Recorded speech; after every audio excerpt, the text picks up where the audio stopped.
Monsieur Jouenne, la guérison est-elle l'harmonie de la matérialité avec la spiritualité? C'est compliqué. Là, la guérison, vous parlez de la guérison d'une maladie. Une maladie, un état de On peut déprime. se guérir du maoïsme. C'est une thérapie que ma génération a bien connue. Imaginons, j'ai un cancer, ça me fait beaucoup réfléchir sur le mur, sur plein de choses, et je peux de cette manière retrouver, paradoxalement, une certaine harmonie spirituelle. Ce que peut provoquer la maladie, qui fait beaucoup réfléchir. Et donc ça n'engendre pas la guérison, puisque c'est ça la question. C'est toujours pareil, il y a des cas peut-être où c'est sûr que les maladies, comment dit-on, enfin, dont on se croit malade et qu'on ne l'est pas vraiment, il est certain que si, pour des raisons X ou Y, que ce soit la psychanalyse, la psychologie, ou l'amour, de ce qui fait éruption dans une vie, ça va probablement entraîner cette guérison, surtout si elle n'est pas physique, donc pas matérielle. Mais là,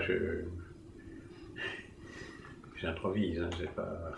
On a eu des exemples, par exemple, de gens à qui on leur a dit « Ah, vous avez plus que 3 mois », et du coup, ils ont lâché prise, ils ont commencé à vivre, et ils ont guéri, réellement, même matériellement. Ah, ça, je ne savais pas.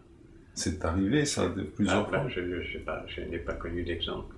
Tous les exemples que je connais, surtout liés au cancer, ça se stabilise, oui. Mais ça, enfin, le traitement quand même, c'est l'épreuve qui peut apporter bizarrement une sorte d'harmonie avec le spirituel, parce qu'on sait que c'est fini, et qu'on a envie de partir en paix avec soi-même peut-être, je ne sais pas, puis c'est pas encore mon cas. Mais je peux prévoir que ça peut être ça. Ça doit être varié extrêmement d'une personne à l'autre, hein, quand elle approche du mur. Il peut y avoir une sorte de... Moi, j'ai assisté, je ne donnerai pas de détails, mais de proches, paradoxalement, qui sont morts dans une espèce d'harmonie. Parce que la souffrance, la maladie provoque cette réflexion sur l'au-delà, ou genre sur des bêtises qu'on a pu faire dans sa vie, ou les regrets qu'on peut avoir, et qu'on positivise parce que l'approche finale.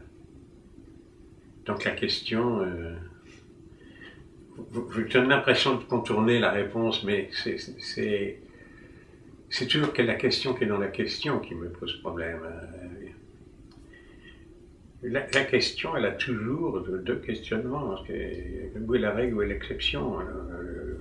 L'exception, c'est probablement que, même dans la maladie, je ne sais pas le cas du cancer, il peut résulter une sorte d'harmonie finale. Je crois que c'est un peu ça l'expression, mais ça, c'est l'exception quand même.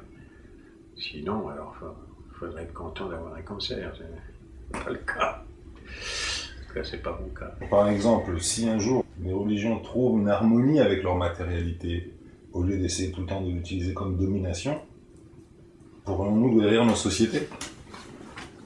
Alors là, j'ai aucune idée. J'ai même pas une intuition, c'est terrible. Vous voyez le Vatican, par exemple, il a cette volonté de montrer qu'il a la vérité, et pourtant il fait les croisades, il fait l'Inquisition, et il fait la plus grande misogynie de l'histoire de l'humanité. S'il avait pu avoir un rapport avec la matérialité positive, les prochains, au lieu de leur couper la tête et de les brûler sur des bûchers, s'il avait eu une vraie charité, et donc dans une vraie solidarité, une vraie harmonie dans ce matériel, sa spiritualité aurait pu être un plus, et non un poids. Ben oui, mais moi je ne raisonne pas que par le Vatican. Non, bien sûr. Bon, d'abord, c'est un exemple. Comment il s'appelait Jean 23, plutôt un plus qu'une régression. C'était Jean-Paul II. Jean-Paul II. Et puis, bon, toutes mes expériences en Amérique latine, de ce qu'on appelle encore, mais c'était des communautés de base. c'est un travail de la religion catholique d'ailleurs extrêmement positif. Si vous prenez la Vicariat Solidaridad du Chili, ou l'archevêque, ou Dom Arns au Brésil, moi je n'ai pas une vision vaticane de l'Église catholique, j'ai une vision de terrain, de gens qui en meurent, ça existe encore, parce que c'est parce qu'ils sont dans une mouvance religieuse qui s'engage dans le syndicalisme paysan. Enfin, c'est très symptomatique, très illustratif au Brésil.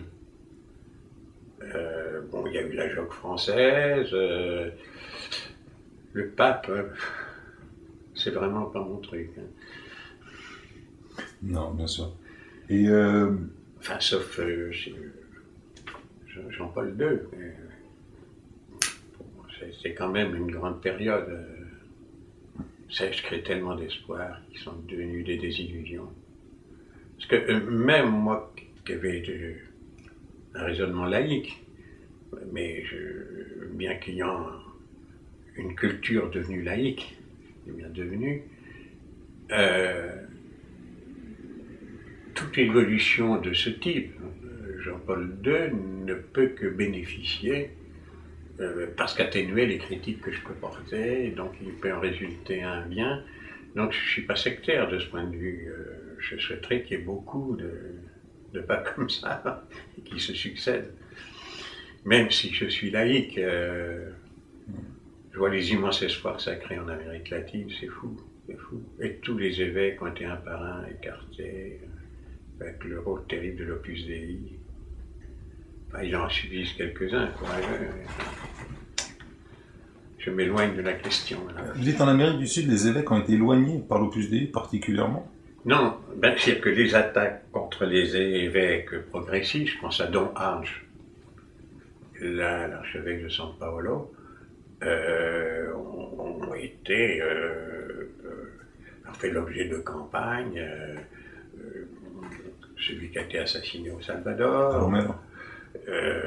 Il y a beaucoup derrière l'Opus Dei, enfin l'influence, le côté réactionnaire de l'Église, il n'y a pas que l'Opus Dei, mais l'Opus Dei joue un rôle très très important à Rome, et le joue probablement encore.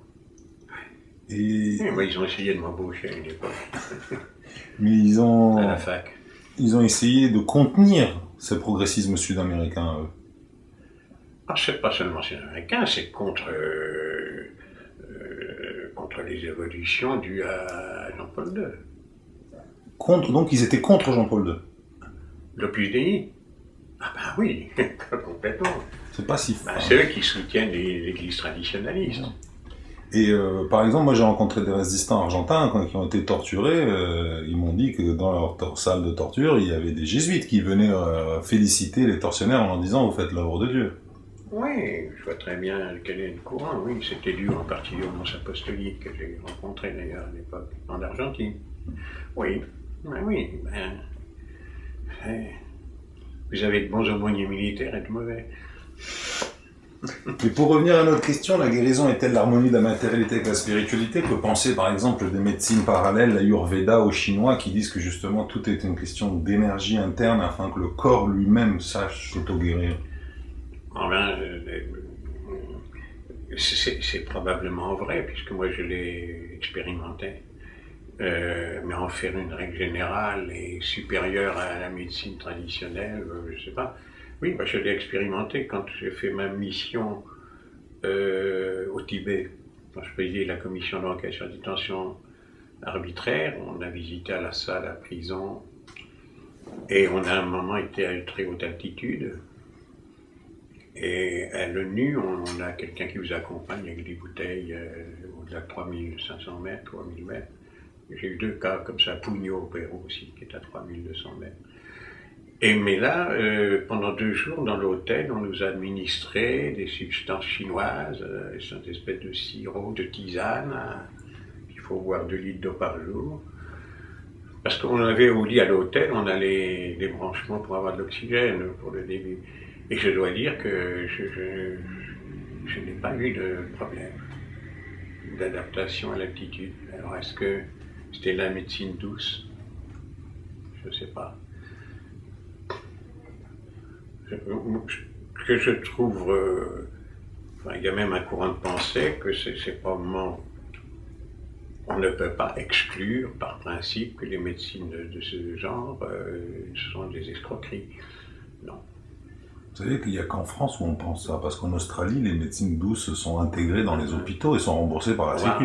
L'homéopathie, qui était quand même prohibée au début, elle est bien. Mais je pense que ça progresse peut-être un peu. Le problème, c'est comment faire pour que ça ne devienne pas de l'escroquerie par des amateurs, avec en particulier Internet, quoi, les achats. Une des premières règles, Mais enfin, ça c'est... Mais sur le principe, oui, on peut même penser que peut-être ce type de médecine va progresser dans le monde. Voilà, le virtuel peut être positif. Vous savez, une des règles, c'est les sommes d'argent. C'est-à-dire que si l'homéopathie, c'est 1 ou 2 euros le tube, c'est une chose. Si ça commence à être vendu à 55, Ah oui, bon, oui. c'est vite compris, quoi.